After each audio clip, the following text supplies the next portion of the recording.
Olá, meu irmão, minha irmã, Deus abençoe, paz no teu coração, uma alegria grande que vem do Senhor, uma esperança renovada, uma esperança sustentada em Deus, portanto não é uma esperança vã.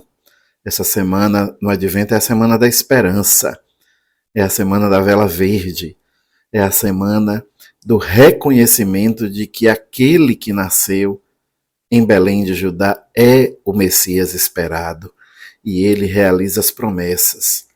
Ele é a realização plena das promessas messiânicas. Portanto, se ele realizou, ele realiza, ele realizará. Então nós temos esperança. Então que a tua esperança seja renovada.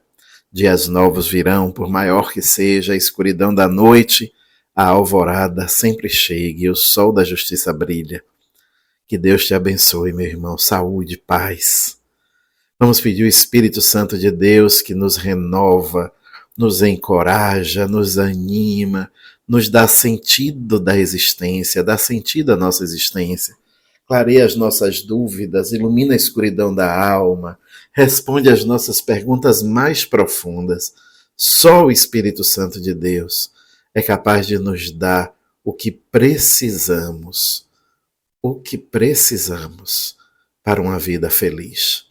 Que o Espírito Santo de Deus esteja conosco nesse momento, que ele nos una, que ele faça conexão conosco, que ele estabeleça essa ponte de amor que nos une.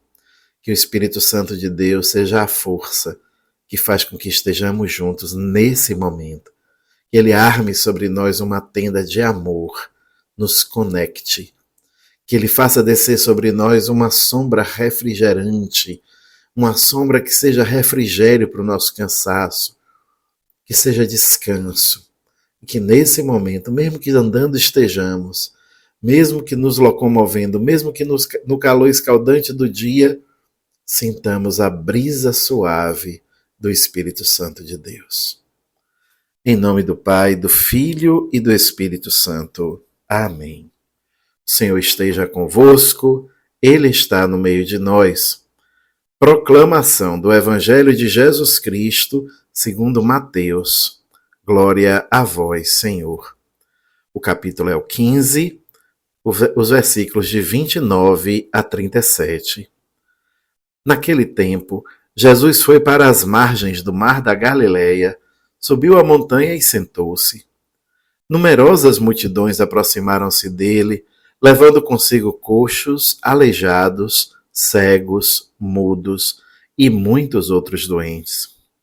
Então os colocaram aos pés de Jesus, e ele os curou.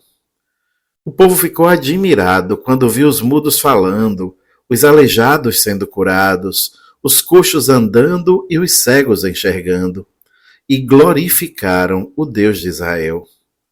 Jesus chamou seus discípulos e disse: Tenho compaixão da multidão, porque já faz 3 dias que está comigo e nada tem para comer. Não quero mandá-los embora com fome, para que não desmaiem pelo caminho. Os discípulos disseram: Onde vamos buscar neste deserto tantos pães para saciar tão grande multidão? Jesus perguntou: Quantos pães tendes? Eles responderam: 7 e alguns peixinhos. E Jesus mandou que a multidão se sentasse pelo chão. Depois pegou os 7 pães e os peixes, deu graças, partiu-os e os dava aos discípulos e os discípulos às multidões. Todos comeram e ficaram satisfeitos. E encheram 7 cestos com os pedaços que sobraram. Palavra da salvação. Glória a vós, Senhor. Pois é, meus irmãos, o que nós vemos, aquilo que eu dizia no início. Jesus cumpre as promessas messiânicas. Ele é efetivamente o Messias esperado. Não há necessidade de esperar outro. O Messias chegou. Os surdos ouvem, os mudos falam, os cegos enxergam, os coxos andam, e a multidão glorifica ao Deus de Israel, porque o Messias chegou e ele cumpre as promessas. Mas ele pede também que nós participemos destas promessas, do cumprimento dessas promessas. E quando você vê, é muito interessante, né? Quantos pães? 7. Vamos nos lembrar o que significa 7 na linguagem bíblica, na linguagem semita. 7 significa plenitude. Se lembra dos 70 vezes 7? Devemos perdoar 7 vezes? Não, 70 vezes 7. Se lembra dos dons do Espírito Santo? São 7. Na linguagem semítica e bíblica, 7 representa plenitude, ou seja, aquele povo que estava ali tinha tudo o que precisava para que todos comessem. E assim, o milagre aconteceu quando os corações foram tocados e tudo que estava ali foi partilhado, foi entregue a Jesus e Jesus partilhou. E o que sobrou?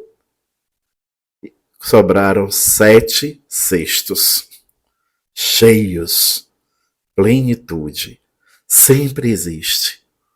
Sempre existe todo o necessário para que toda a humanidade, todas as pessoas experimentem vida e vida plena trazida por Jesus Cristo.